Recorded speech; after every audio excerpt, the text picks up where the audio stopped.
आपण शंका व्यक्त केली की दादाचा घातपात झालाय का, ह्यांना राग यायचं काय कारण आहे? का भाजप मध्ये उठून बोलायला लागली, का भाजप बोलते मध्ये? 1000 मीटर म्हणजे साधारणतः 1 किलोमीटर पेक्षा जास्त अंतरावर असणाऱ्या सीसीटीव्ही मध्ये विमान गिरत्या घालताना स्पष्ट कसं दिसतं? धुक्यात तर दिसलं नाही पाहिजे. आणि समजा धुका आहे असं म्हणत असाल तर मग या धुक्यामध्ये या विमानाला खाली उतरायची कमांड कोणी दिली? फार महत्वाचे प्रश्न आहे आणि या प्रश्नांची उत्तरं मिळत नाही. उलट असे प्रश्न जेव्हा दादांवर प्रेम करणारा प्रत्येक माणूस पक्षमुक्त असतो, पक्षाचा मुद्दाच नाही आहे, कारण दादा एका कुटुंबाचा माणूस नाही. दादा ती राज्यासाठीची असेट होती. ते म्हणतात ना, लाख जावं पण लाखाचा पोशिंदा जोडो, तशी ती राज्याची असेट होती. आणि या व्यक्तीबद्दल प्रश्न विचारण्याचा अधिकार महाराष्ट्रातल्या प्रत्येक माणसाला आहे.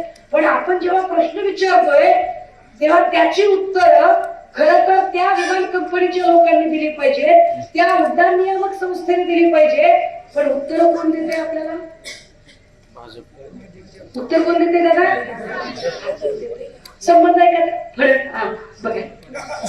अहो आजोबा, गाव खेड्यातल्या माणसांना कळायला लागले का त्यांचा काय संबंध आहे?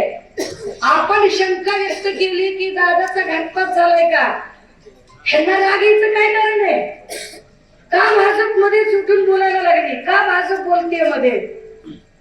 दादा हो, मी अत्यंत गांभीर्याने हे नमूद केलं पाहिजे, हे असलं रक्तरंजित राजकारण महाराष्ट्रात कधी नव्हतं.